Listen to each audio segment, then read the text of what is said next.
Hi, my name is Morissette. I am studying at Cégep Sainte-Foy, and today I am going to present a research that I've done for my course that is called Problématique culturelle.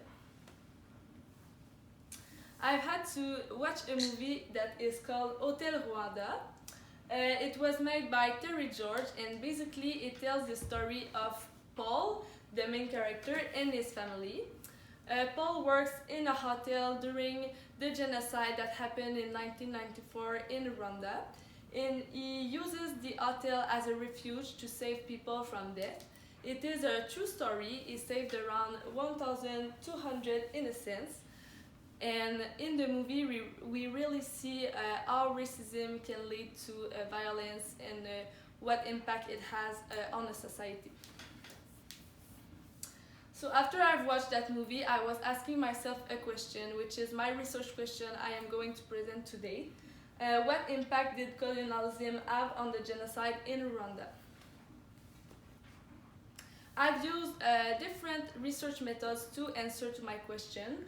First, I've used the dialectical method, which goal is to discover the truth by establishing new understandings. And I've also used the analytical method, which is analyzing and evaluating facts and information to answer to a question. The approach that I've chosen to use is the socio-historical approach, which analyzes cultural and historical events that occurred in the past, because by looking in the past we can really get what influence have cultural and historical events on the issue, which is the genocide in Rwanda. The information that I've used come from the internet, and I took care that all my sources were reliable and the authors too.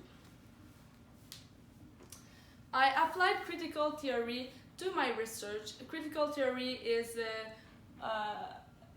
a topic which goal is to fix inequalities in the world and make the world a better place to live in. So in the case of Rwanda, when I was reading my article, I was always asking myself, how can we liberate humans? Which actors could make a change and bring a better life to the Rwandans? So back with my research questions. I am going to try to answer it. It is what impact did colonialism have on the genocide in Rwanda? So basically what happened, I'm only going to resume what was the genocide. It occurred in 1994. There were nearly 1 million people that died, mostly Tutsis, because it was the Hutus that really wanted to exterminate the Tutsis. It lasted almost 100 days. During when there was no help from the international, so that is why it was so long and that there had been so much death. It really shows how violent was the ethnical conflict in Rwanda at this time. This particular element is really colonialism in Rwanda. There have been two regimes. The first one was the Germanic one in 1884, and the second one was the Belgian one in 1917. It is during decolonization that we really seen a division between the two ethnic groups, which is the Hutu and the Tutsi. And it is during that time that there was a rise of conflicts and resentment in the Rwandan population. So starting with the first regime is the Germanic one in 1884, like I said. Just right here on the map, the black dot is Rwanda, and the purple spots are the German possessions. During that time, and still today, the economy was based on agriculture, and because of that, there was all the people working and living from it. The Tutsis were the ones that owned the cattle, and the Hutus were the ones farming crops. And because the Tutsis were the ones owning the cattle that are more valuable, they were richer than the Hutus, and that created resentment and jealousy because of the inequalities. When the Germans arrived and saw the Tutsis that were richer, they saw them as superior, and that caused at first a class division, and with the time it caused an ethnical division and racism. Now the second regime is the Belgian one, like I said, in 1917.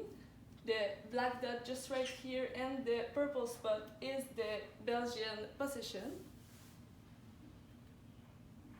What happened during that regime is that we really saw an ethnic division because the Belgians decided to create identity cards which really separated the Hutu from the Tutsis because they could really know who was a Hutu, who was a Tutsi, and that caused the rise of racism. Also, since a long time, the Tutsis were still having better opportunities, better job, better chance at succeeding in education, in life. So that led to violence because of high resentment and jealousy.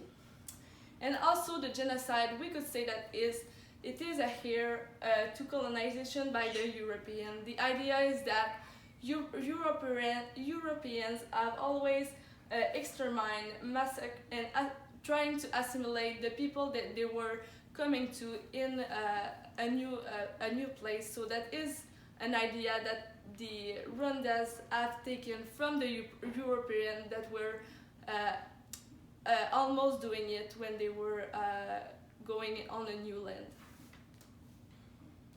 Now, what can be done today so that the Rwandans could live in a better world is that the main goal is to avoid another drama or another genocide. And what can be done by the state or the government are measures that could reduce inequalities between Tutsis and Hutus, so that it could ensure better cohabitation between the two groups, and also that could make Rwandans a more united people in their country. I wanted to end with a quote from Eleanor Roosevelt. For it isn't enough to talk about peace, one must believe in it, and it isn't enough to believe in it, one must work at it. So like I said, there is still work to be done.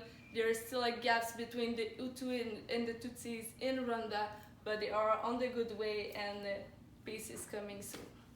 Thank you.